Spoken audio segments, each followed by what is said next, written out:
Hello everyone, this is Kerry Anderson. Hope you all doing well. In today's video, I'll be talking about you're probably doing intermittent fasting the wrong way. So let's start. If you like the video related to intermittent fasting and total health, I would like to request you all please do subscribe the channel, hit the bell icon, and give thumbs up so that I will come up with more and more videos with lots and lots of information. So here we begin. Let's go. I did a dietitian weighs in on the trendy eating approach plus a common mistake people make. The concept of intermittent fasting, commonly referred to as intermittent fasting, seems fairly straightforward. You abstain from eating in intervals somewhere between 16 or 20 hours a day, or heavily restrict your intake and eat a very low calorie diet a couple days a week. There are also some intermittent fasting followers who eat just one meal a day.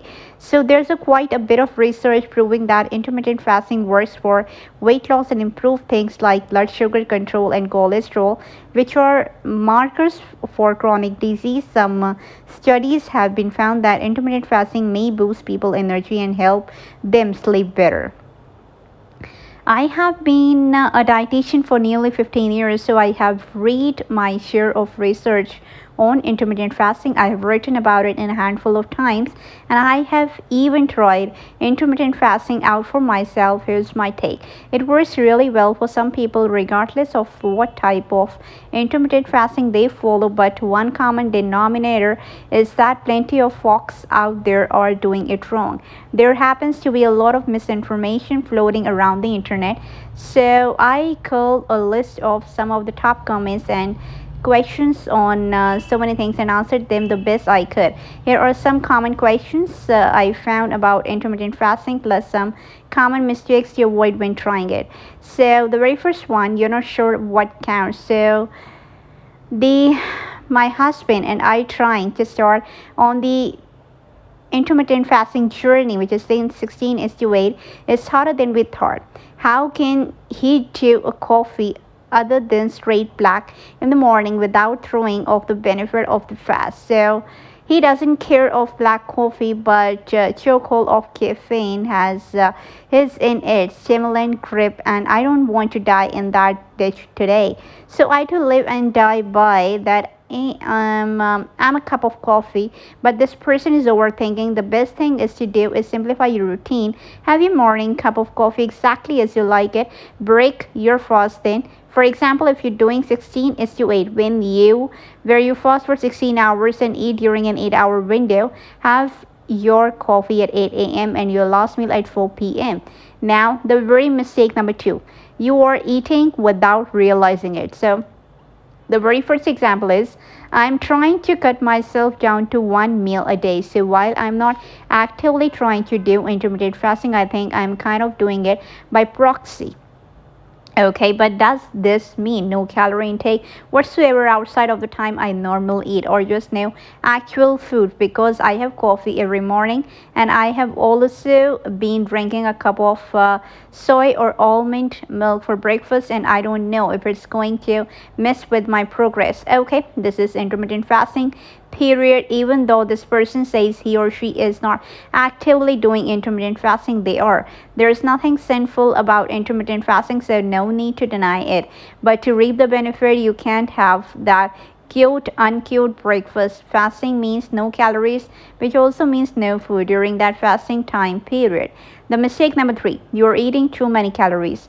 Now the very first example is, does anyone else eat like crazy right when the fast is over, and is it normal to have a huge appetite during the feeding period? It's hard for me to get full after a 20-hour fast, and I just eat the whole 4 hours. So I would venture the guess that this person is eating more calories than what's needed in that 4-hour window. So instead of laughing your way through a marathon, all you can eat session, plan for how you will break your fast. Stock up on high protein food like meat and seafood, or high fiber food like fruits, vegetable, beans, and most whole grains. They will not only fill you up but will keep you feeling full.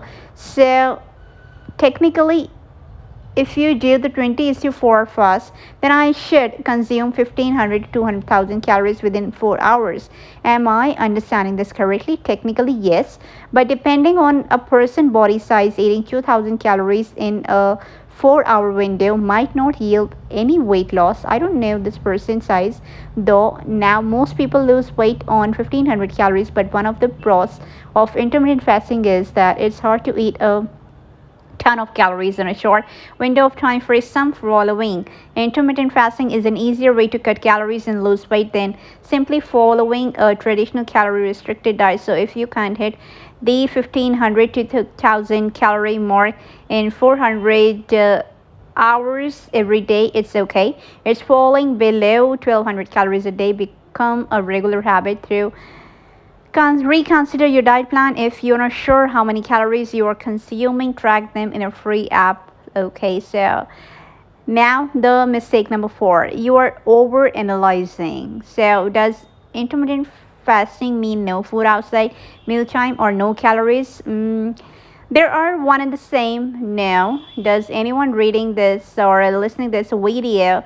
how or a know of food that have 0 calories? If so, please share. The person assumption is correct, though. No food and no calories outside of the feeding window. So will eating break my fast? Does anyone else feel like this question comes up about 1,000 times a day? Short answer is yes. Eating anything with calories break your fast. Exception to this rule would be black coffee, unsweetened and milk-free tea and water, and diet soda. So that's all about the intermittent fasting in this video. I hope you really loved it. I'll definitely come the next video with my another content. Till then, God bless you. Bye and take care.